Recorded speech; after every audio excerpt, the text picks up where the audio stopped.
it leads nicely into our next question. As we're seeing protests stretch worldwide, I've seen a lot of people calling out their countries and their cultures for being equally guilty. How does this movement translate across the world? All right.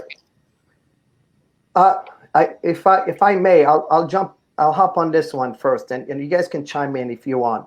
I think personally, what's happening in America should serve as an impetus for other countries to take a look at themselves in the mirror and try to do an honest assessment of how they are treating their own minorities. And I mean every single country. No country is exempt. Countries who have chosen or who choose, after what's happening in America, who choose to, act like they're exempt, they're basically just burying their heads in the sand. So far, these protests are having an oil stain effect in the sense that they are spreading far and wide to all four corners of the world.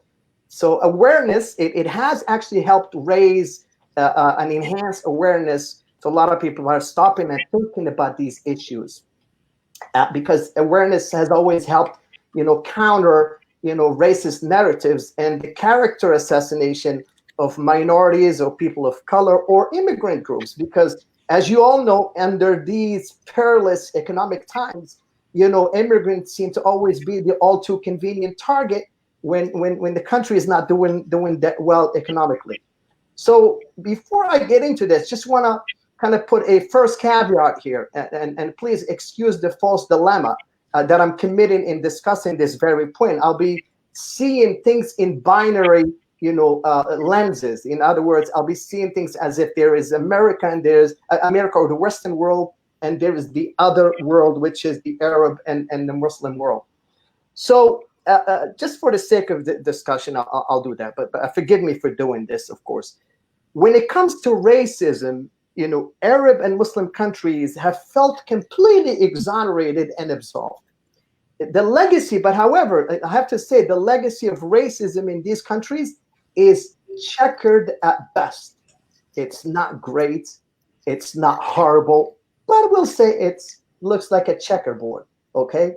So the second caveat I'd like to put here is that, I'm not trying to draw a parallel between what's happening in America as far as racism goes and what is going on in Arab and Muslim countries. America is still at that stage where it's trying to bury, its ugly past of the Jim Crow laws and all of these inhumane treatments of blacks and people of color. But, these countries, these Arab Muslim countries, have a long way to go to prove that they're actually living by the scriptures that people will often invoke to distance themselves from what's happening in the US now. The fact that, and people will actually, it always amazes me, people will rattle off a bunch of Quranic verses and hadiths, as if, we're exonerated now, we're vindicated because we know all these hadiths and all these verses of the Quran. And I say that the proof should really be in the pudding. If you want to prove if you want to exonerate yourself, then it has to show. I know what I'm saying is really not very comfortable for a lot of people to hear, but the truth is that Morocco, even Morocco today, there is very little rebuke to racial slurs or derogatory terms that are used in describing people of sub-Saharan African countries. I can be, hyperbolizing stories about. I can tell you about all the hyperbolizing stories about all of these sub-Saharan Africans and how they are being demonized. They are made up to be look like the thieves and the rapists that they are not. That's classical, hate speech. I've seen it myself as a person of color in America, as someone who's foreigner. So it's a classical textbook definition of how the local or the native deals with the other.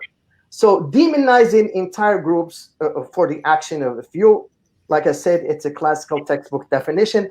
I am not saying that this is very rampant in Morocco or in other countries.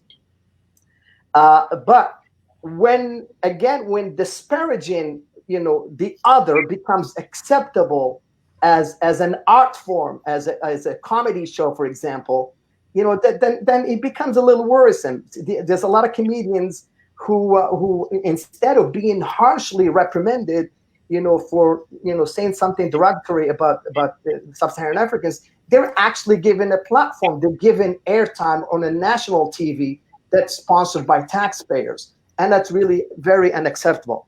There's also this sweeping, attitude, and again, I'm going to say it again. It's very uncomfortable even for me to say. There's a sweeping attitude amongst a lot of Arabs and Muslims and Moroccans against the idea of interracial marriages. These attitudes, they do violate the very essence of the moral code that we adhere to as Muslims. But rarely do we bring up these topics because it would feel like we're airing out our dirty laundry, and some things are best left untalked about. So yeah, racism is definitely the elephant in the room that no one is willing to talk about. And this is not just in North Africa; it's also in the Middle East. I can write a book about the ill treatment of people of Southeast Asians in the Gulf countries, and when you ask in Arab countries in the Gulf area, they're known for this harsh treatment. It's been documented. Yeah, there's they have got to show more than just saying that we're Muslims and our religion, the Quran, and our religion abhors ill treatment of people of color. So when it comes to racism, just to close, I think you got to do more. Just prove that you have the Quran. If you rattle off just few verses, that doesn't prove anything. It only proves that you can memorize text pretty well. So again, to end this, when it comes to racism, it is an equal opportunity recruiter, and Arab countries are obviously not an exception. Thank you. Thank you for your insight on that, Mohammed. Really interesting. Now, let's bring this back to the United